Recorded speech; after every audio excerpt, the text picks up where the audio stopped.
Hi. I guess I never thought I would be the guy writing something like this.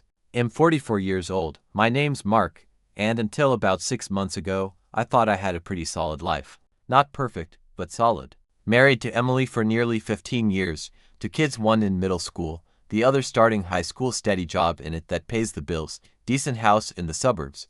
We weren't rich, but we were comfortable. I honestly thought I knew what my future looked like. I thought I was walking down a straight road with someone I could trust to walk it with me. Turns out, I was walking alone a lot longer than I realized. I'll start by saying I wasn't oblivious. I knew we had problems, same as any couple married that long. We had our share of fights about money, the kids, how often I worked late, how often she was on her phone. But there was still laughter, there were still family trips, inside jokes, quiet evenings watching trash TV together. And of course, the routine sex life that had slowed down a bit, but I figured that was just age and parenthood. Nothing alarming. Nothing that screamed, "Hey Mark, your wife has someone else." The first cracks I noticed were small. She started dressing differently, like she was putting more effort in.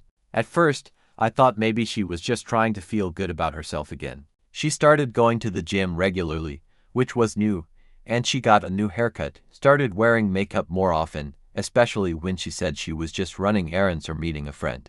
I even complimented her on it, why wouldn't I? She looked great, and I was glad she seemed to be caring about herself more. But looking back, I realized she wasn't dressing up for me. Then came the phone. The damn phone. Always face down, always locked, and God forbid she forgot it on the counter when she went to shower. It'd never been the jealous or snooping type, but the change was too obvious. We used to sit on the couch, scrolling through memes together, showing each other dumb videos. That stopped. Now, she'd be smiling at something, quickly tucking her phone away when I asked what was so funny. Or she'd step outside to take a call that lasted half an hour. At night, I'd wake up and find her sitting on the edge of the bed, typing away in the dim light of her screen. She always said it was just a friend, or someone from her workout group. I tried to brush it off. I really did. I told myself I was being paranoid, that I'd read too many of those damn cheating stories online. But the knot in my stomach kept growing.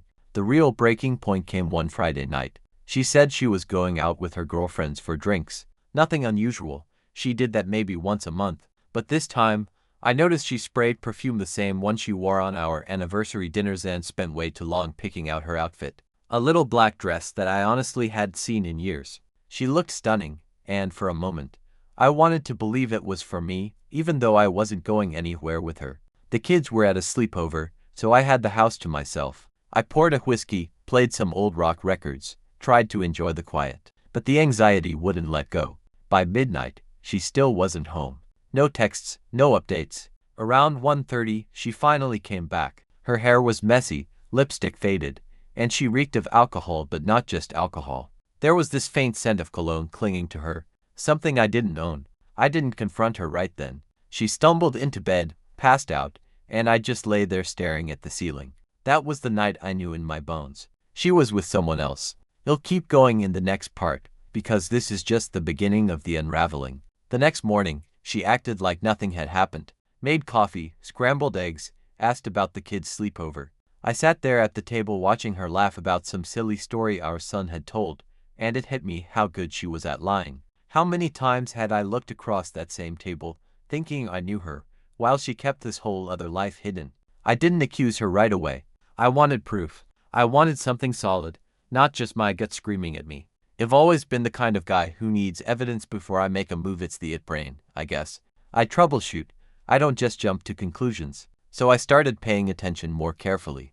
When she said she was going to the gym, I checked the gym's hours. Sometimes she'd claimed she was there for 2 hours when the place closed in 90 minutes. I noticed mileage on the car that didn't add up. Receipts tucked in her purse from restaurants she never mentioned. Once, I found a crumpled movie stub in her coat pocket. She hadn't been to the movies with me in months. I still hadn't snooped through her phone. Part of me felt like that was crossing a line, even if she already had.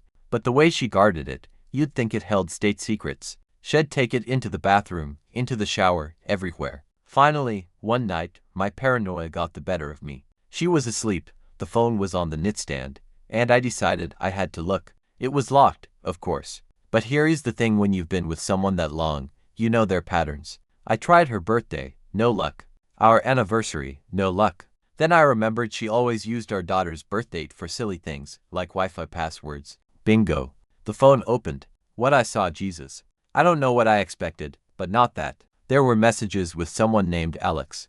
Not saved as anything suspicious like pizza guy or work, just Alex. Their chat was full of things no married woman should be sending another man. Flirty texts, pictures, nothing fully nude, but enough. Her in the gym mirror, her in that black dress, even one of her in bed, biting her lip. And his replies graphic, intimate, the kind of words that made my stomach twist. I scrolled back months. They'd been talking since at least January. Meeting up after class, which I figured meant after her workouts. She told him things like, I wish I could stay the night with you, and you make me feel alive again. Alive again, as if it'd been the one killing her slowly. I don't even remember how long I sat there, just staring at the screen while my wife slept next to me. I wanted to wake her up and scream. I wanted to throw the phone against the wall. Instead, I put it back quietly, lay down, and stared at the ceiling until dawn. The next few weeks were hell. I pretended I didn't know, but every time she left the house, I imagined her with him. Every laugh she gave me felt fake. Every I love you sounded rehearsed. I started noticing how often she touched her phone, how she smiled at it. I started to hate myself for being so weak, for not saying anything. Finally, I decided I needed more than just texts. I needed undeniable proof. So I did something I never thought I'd do. I followed her. One Saturday, she said she was going to a yoga class. I waited 10 minutes, then got in my car and drove after her. My heart was pounding so hard I thought I might pass out. She didn't go to yoga. She drove across town to a hotel, parked her car, walked inside with that same damn smile she used to give me when we were dating. 15 minutes later, a man walked in. Tall, younger than me by the looks of it, maybe mid-30s. Clean-cut, athletic, the kind of guy who probably spends half his life in the gym. He didn't hesitate, walked right up to the desk, got the key, and went upstairs. I sat in the car outside that hotel for over an hour, gripping the steering wheel so hard my knuckles turned white. I don't think I've ever felt rage like that in my life. Not even when my dad died suddenly and I had no chance to say goodbye.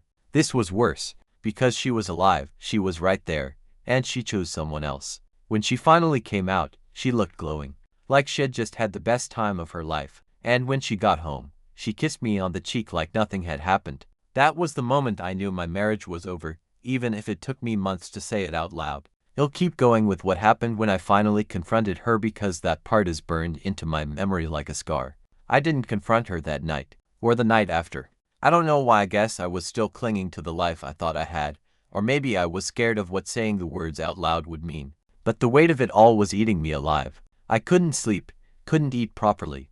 I started drinking more, staying up late, scrolling aimlessly through my phone while she sat across the room, smiling into hers. One Tuesday evening, I broke. She was folding laundry, humming to herself, and I just blurted out, "Who the hell is Alex?" Her hands froze mid-fold. For a second, she didn't look at me, just stared at the pile of clothes like maybe if she stayed still long enough, I'd take it back. Then she said, very calmly, "Hey's just a friend." That line, just a friend. It'd seen the photos, the messages, the hotel. My blood was boiling. I told her I'd seen the texts, that had followed her, that I knew.